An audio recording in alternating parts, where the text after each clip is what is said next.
answer my questions as usual. 1 for yes, 2 for no. Do you understand? Do you believe in extraterrestrial life? Are you currently restrained? Are you married?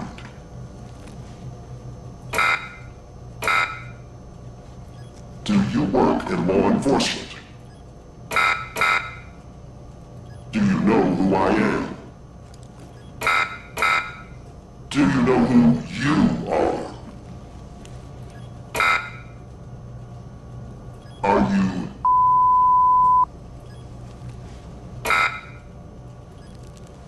Good. He's ready.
Hey, pal.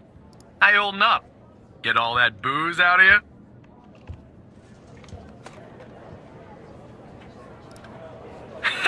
That's what you said last time. Well, I'm happy you're here. You and me at the FDI together. It's really great. But I gotta tell you something. When we're on the job, I can't treat you differently than anybody else. You understand, right? Good. Well, I'd better run. The FDI can't run itself now, can it?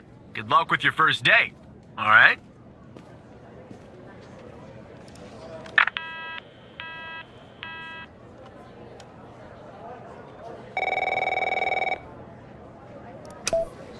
Good morning, Mr. Tanner. Welcome to the FDI.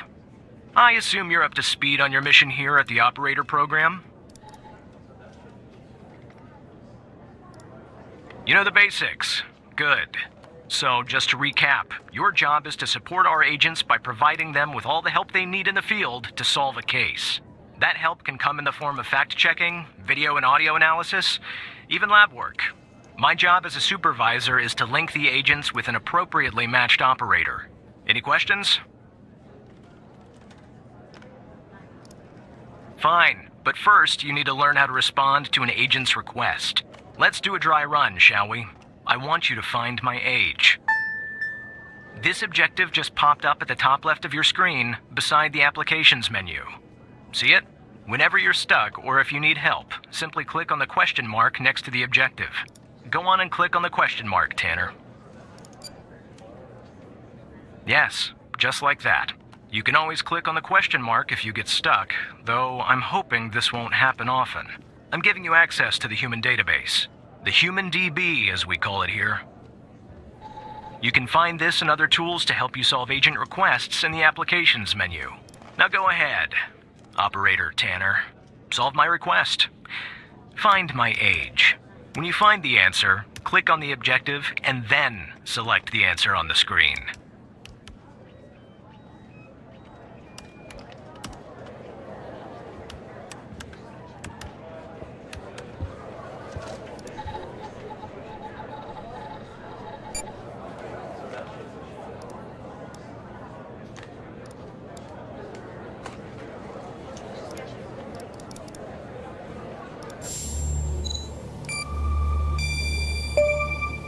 Right. Like that, Tanner. I'll let you get settled in. And I'll contact you later with your first real request.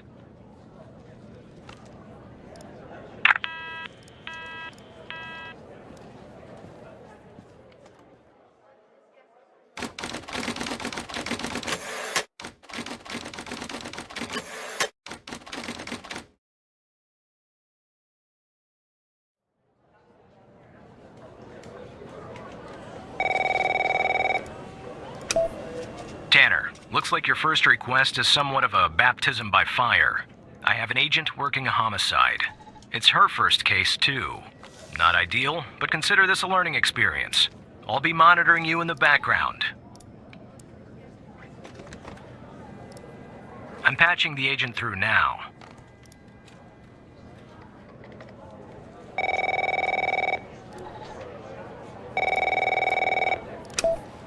It's Operator Tanner, right?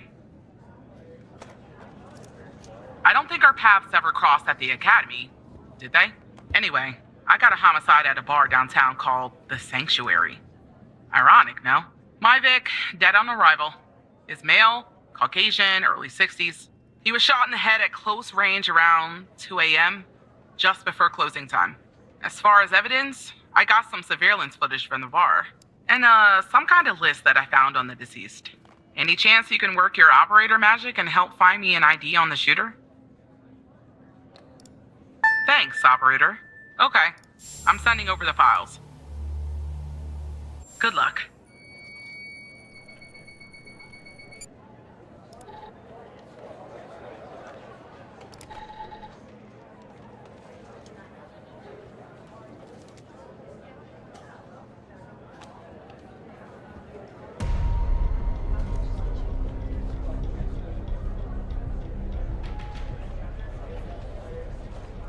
This is our cutting-edge video analysis system, Tanner. Click on any relevant elements in the video to trigger an analysis. Go on, give it a whirl.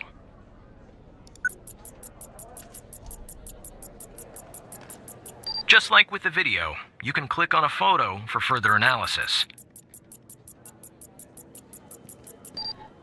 Looks like our victim is Henry Jenkins. For some reason, we can't access his full profile. Unfortunately, for the moment anyway, there's not much else we can learn about him.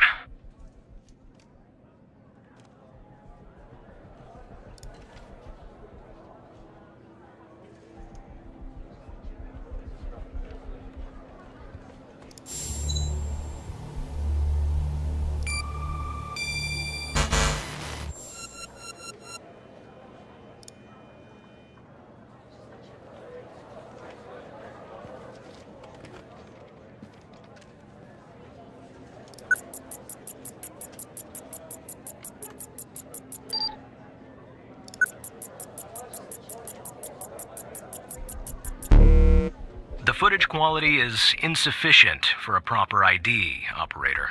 You'll need to find another way to ID the killer.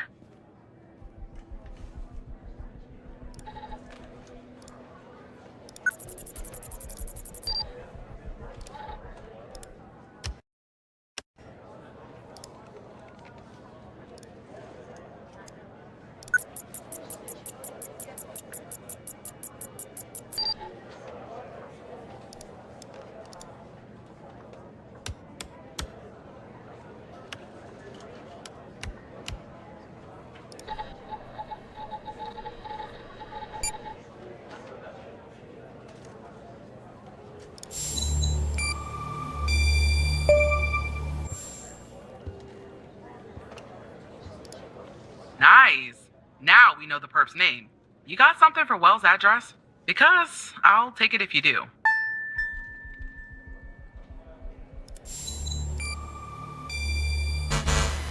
Yeah, I don't think that's right, operator. Looks like it's the address for a car dealership. I don't think Wells lives on the lot. What I'm looking for is Wells' home address. Can you track that down?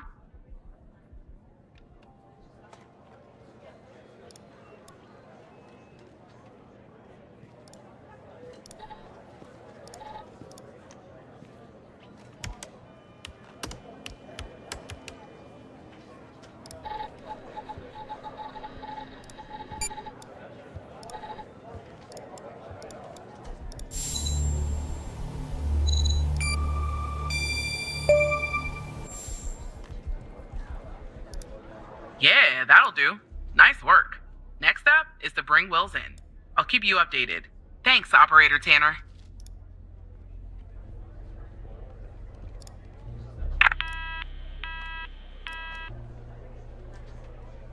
Not bad, Tanner.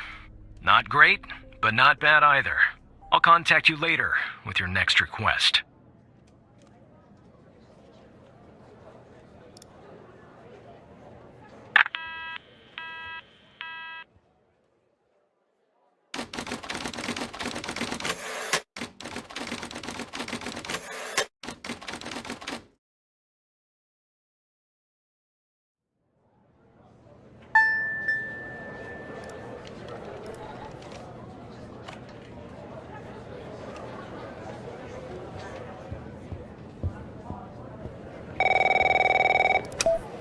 Tanner, I need you to follow up on an investigation started by a previous operator. I'll let the agent working the case bring you up to speed.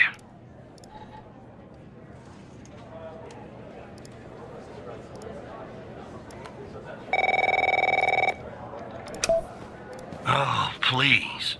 Tell me you got something. God damn it! Who are you? Great. Every goddamn time we get a new operator, it takes me twice as long. I got a life outside the FDI, you know? Interests, hobbies, full-blooded passions. I don't have time for this.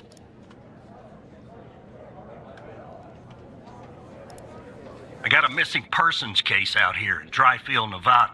Connie Moore's her name. I canvassed the area, talked to the locals. I can't believe I'm saying this, but everyone thinks she was abducted by aliens. Look, I think it's bonkers, too. Another weird thing is, over the past year, 4 people in Dryfield have claimed they've been abducted. And every single time they reappeared somewhere in the middle of the desert out here about a month later. Connie's story's the same. She was. Popped back up yesterday. Collected her testimony myself. She had a camera on her. Naturally, I'd like to look at the photos. But to do that, I gotta go through you, an operator. Lucky me, right? There's something off about all this. I mean, beyond all the talk of little green men. Just look for something that doesn't add up, okay?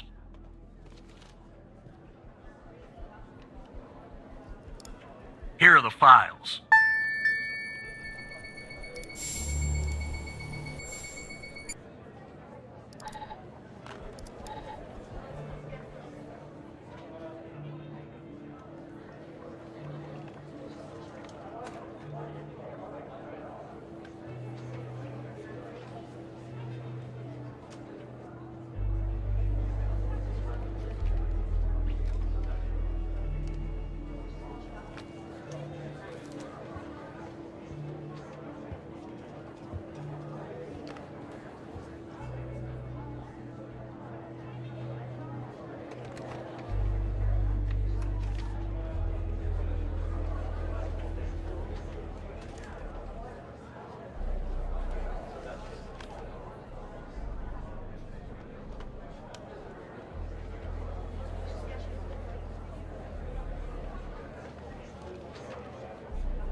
the photo I think is problematic. I don't believe in intelligent life outside our planet. I don't believe in intelligent life on our planet. But we gotta be more specific. We need proof that something's off about the photo.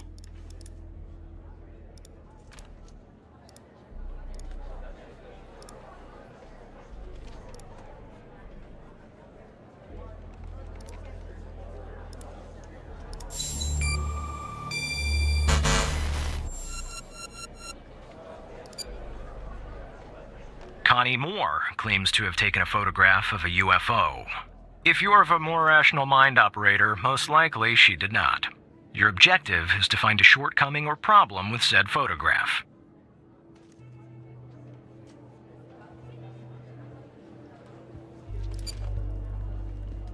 Focus on the photograph of the UFO, operator.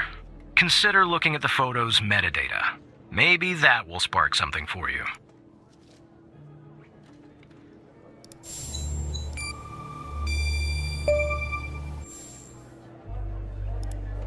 Jackpot.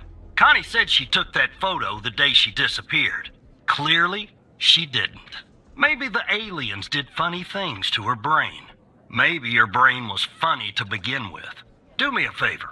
Locate the position on the map where she supposedly snapped this photograph.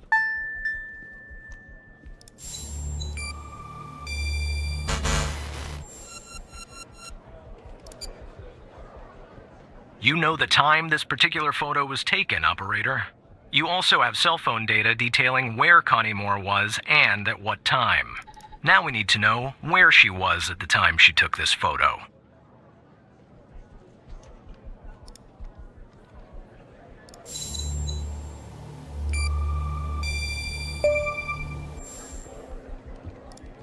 All right. I'll check this spot out. Guess I gotta do a little hiking. Probably sweat my goddamn balls.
Operator Tanner, are you there?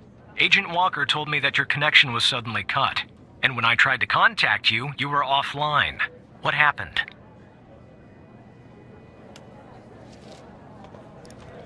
I see.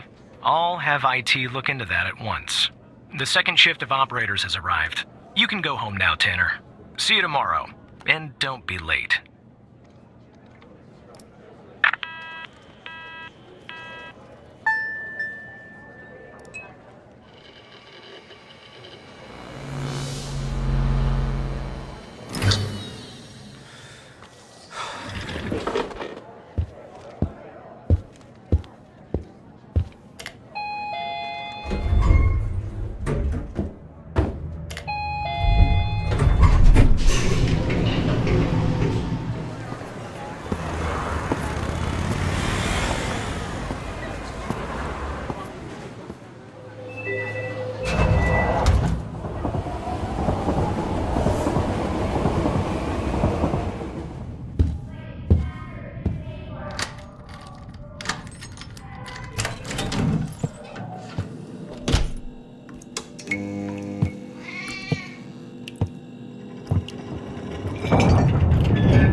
Hey, pal.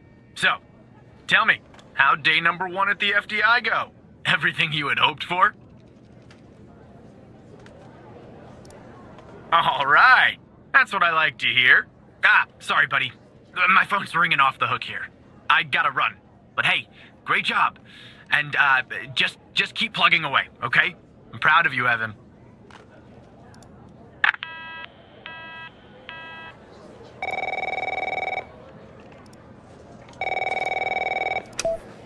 Operator Tanner, Agent Pendle has an update on yesterday's case. I'll patch her through in a moment. But before I do, I wanted to let you know that from this point on, you'll talk to the agents directly. Time to cut the umbilical cord. However, as your supervisor, I'll still be in the background monitoring your activity.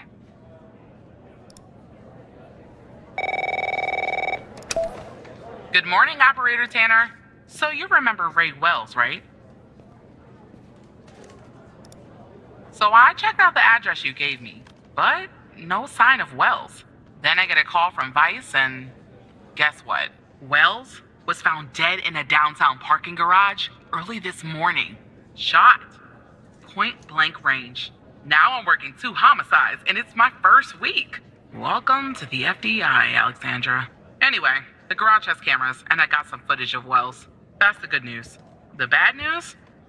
I don't have all the footage. Sort of weird, but part of it is missing. I don't know. Looks that way, doesn't it? I don't put much stock into conspiracies, but the timing is definitely suspicious. Anyway, think you could take a look? I'm looking for anything that's different between the first and second half of the surveillance footage. Apart from Wells ending up dead and the blood splatter on the pillar. Sorry for the vivid details.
Look at that. Give me a sec, operator. I'm gonna check this out.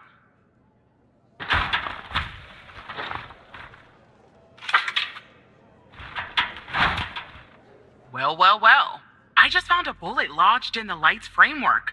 I'm sending you a photo. Can you run an analysis and tell me what kind of bullet I'm looking at?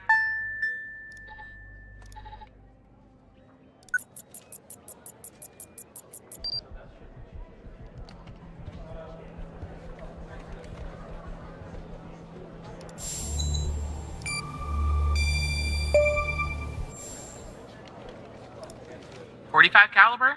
I believe that's what the military and police use. Well, that's something anyway. Thanks for your help, operator. Appreciate it. If only we had all of the footage.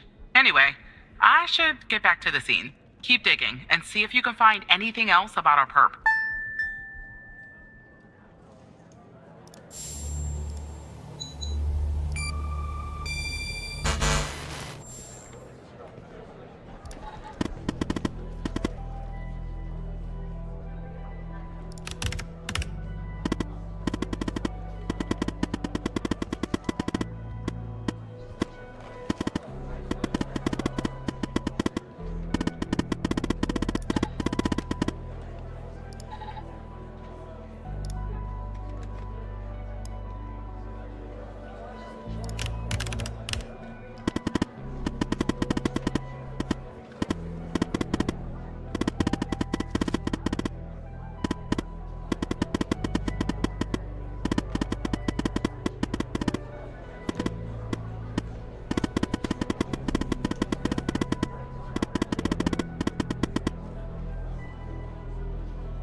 I see that you ran the facial recognition software, and 0 matches turned up, Operator. That's unusual. In fact, it shouldn't even be possible. Our FDI databases are exhaustive. I'll flag this issue for later, but go ahead and share the image with Agent Pendle.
Wait, I don't understand.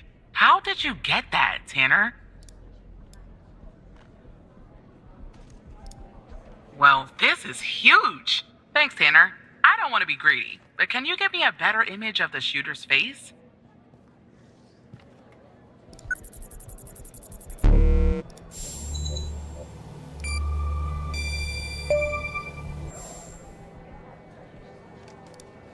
Yes, that's it. I'll canvass the area immediately. Maybe someone has seen our Prince Charming. I'll talk to you later. And thanks again.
Operator Tanner.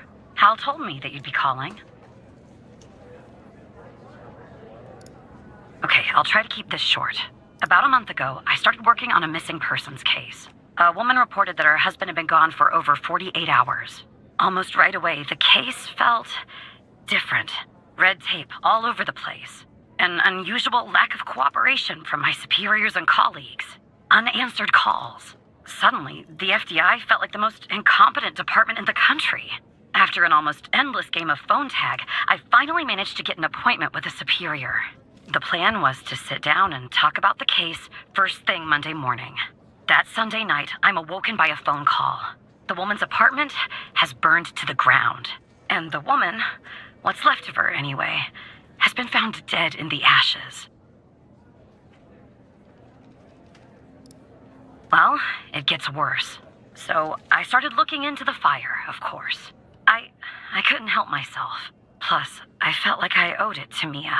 That was the woman's name. Mia Cole. Anyway, it wasn't long before my superiors found out and pressured me to stop. They told me the fire had been ruled accidental, the result of faulty wiring in her oven. They told me I was wasting my time and precious FDI resources by looking into it, and said if I continued, I'd end up pushing papers in a basement somewhere. But that fire, Operator Tanner, that fire was no accident. I I can feel it. Mia was murdered. I just have to prove it. That's why I'm hoping you can help me.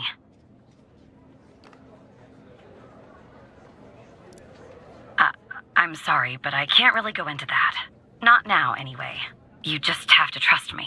Go ahead and search them in the human DB. The husband's name is Sasha. Sasha and Mia Cole. Please.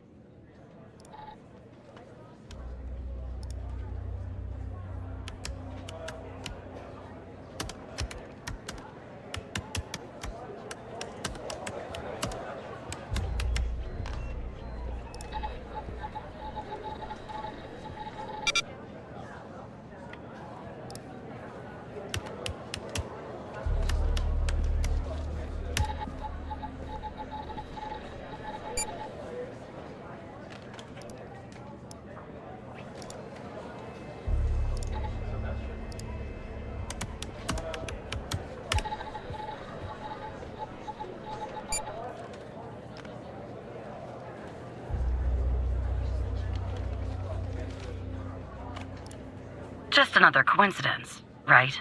Look, I don't know why, but someone doesn't want us looking into Sasha and Mia Cole. But we have to, Operator Tanner. It's our job. Who's going to do it if we don't? Can you help me find proof Mia's fire wasn't an accident?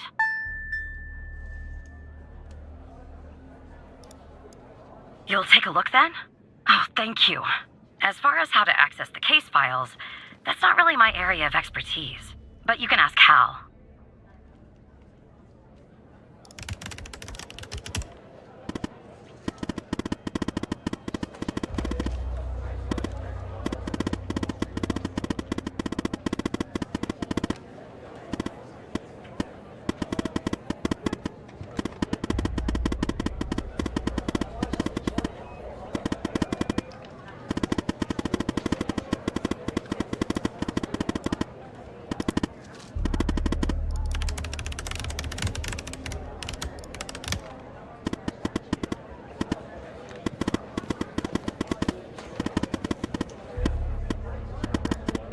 Sorry, I don't understand what that means, Tanner.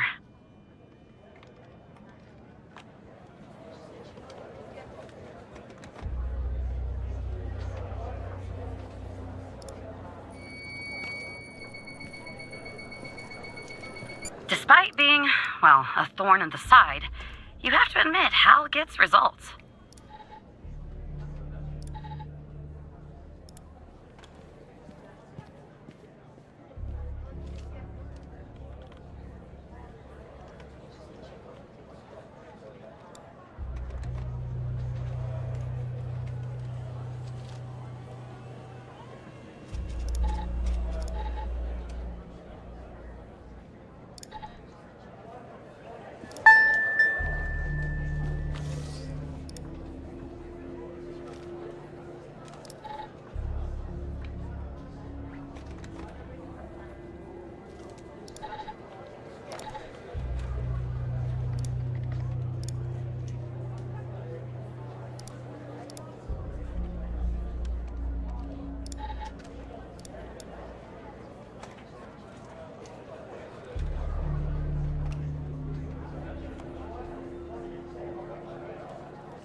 I knew it.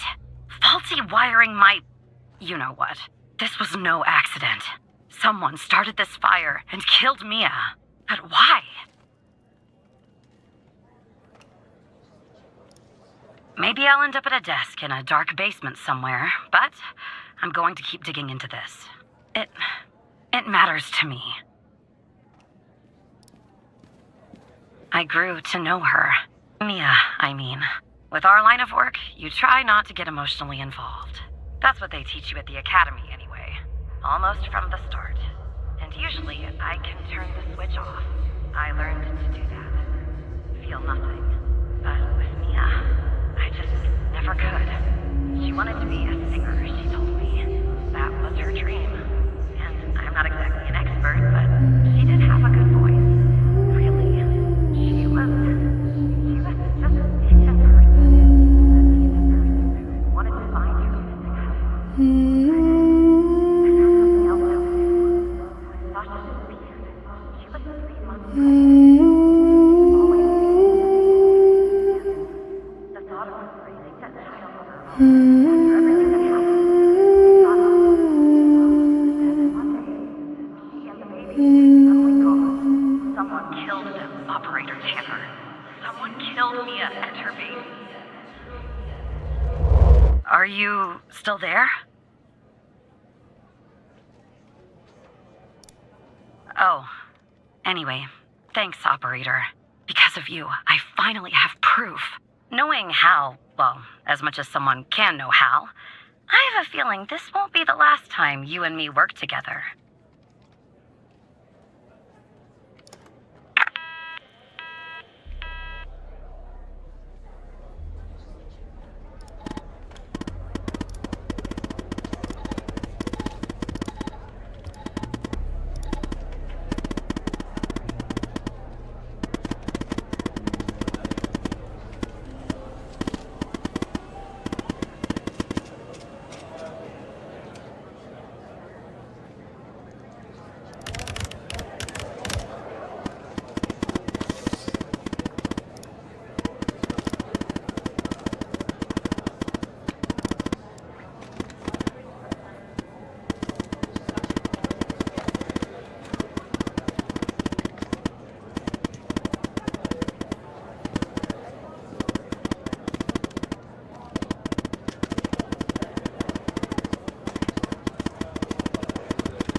Operator Tanner, can I have a word? I see that you've been looking into the database entries for Mia and Sasha Cole. You want to tell me why? I see. In the future, I want you to avoid anything related to Sasha and Mia Cole. It's a closed case. A total waste of your time. And if by chance something else pops up concerning the Coles, and this is very important, you come to me right away. Understood?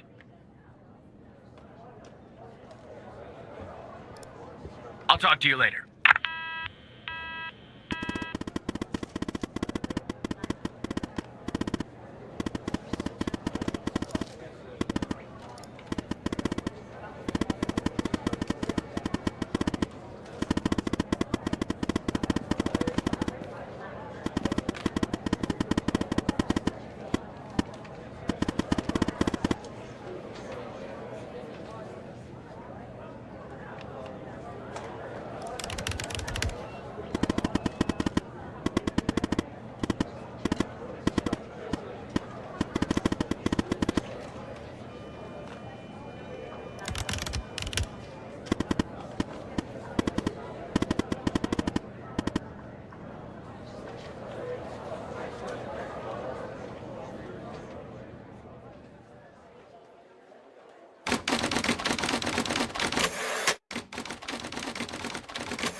So who the hell am I talking to this time? The same operator Tanner from before? Good. You haven't been fired. I was afraid I'd have to explain this goddamn case all over again. I went back to where Connie said she took the photo in the desert. You remember, right? Where she said this, flying saucer supposedly landed. I didn't find a flying saucer or any aliens breathing their last wheezy breaths or anything like that. But I did find something else. You could say that. You could definitely say that. I found stones. A bunch of stones lying there on the surface of the sand. I'm no geologist, but they look funny to me. Like they'd been moved. Put there for a reason, you know? So, I call it in. Because I'm sure as hell not gonna dig myself, Tanner. Not in this suit. A team arrives an hour later, and they start digging. Sure enough, under one of the stones, they find a body. Advanced state of decomp. They dig under another stone. And lo and behold, this time they find an entire skeleton. Turns out, we're standing on some sort of desert graveyard. Hard to say, but I counted more than 100 stones. If they're all grave markers, well, I'll let you do the math. Yeah, messed up, right? And judging by the size of the skeleton, it belonged to someone young, Tanner. Real young. Look, I won't beat around the bush. The medical examiner has finished a preliminary report on the skeleton, and they found what they believe is a photo of the victim in the sand, buried there by the bones. Never seen that before. Any chance you can take a look at all this and get me an ID, Tanner? Let me send you the files. Well, it's taken a while. Hard to access the satellite out here in Roswell. Dryfield. Okay. Looks like it went through. About goddamn time.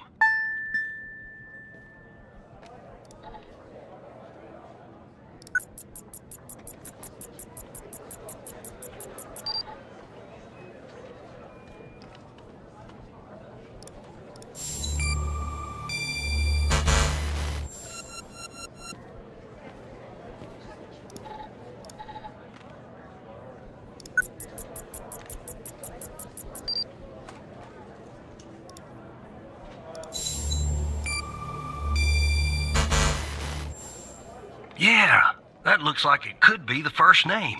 But I'll need the last name too. I'm thorough like that.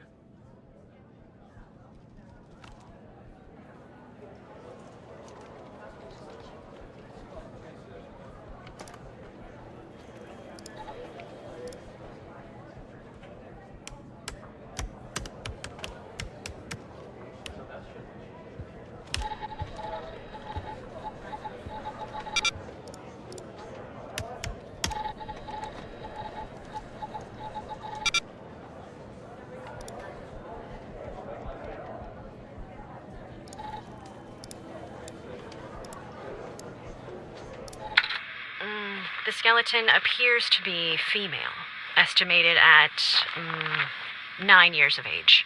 Starting the examination now. Initial observations show well-preserved and intact bones. No visible signs of trauma or damage. The subject is missing her left incisor. The rest of the dentition looks good. No decay or disease is present. Moving on. Here's something interesting. One of the metacarpal bones on her left hand, the metacarpal 3, has a slight curvature. You don't see that a lot. So, to summarize, the subject appears to have been a female, approximately 9 years of age, with a missing left incisor tooth and a slight curvature in the metacarpal 3 in her left hand. Based on the level of decomposition, the body appears to have been buried for approximately 6 to 8 months. Further testing and analysis is needed to determine the cause of death.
Jenkins. That name rings a bell, Operator. Check the other cases for anything possibly related to him. Maybe there's a clue in there tied to the girl.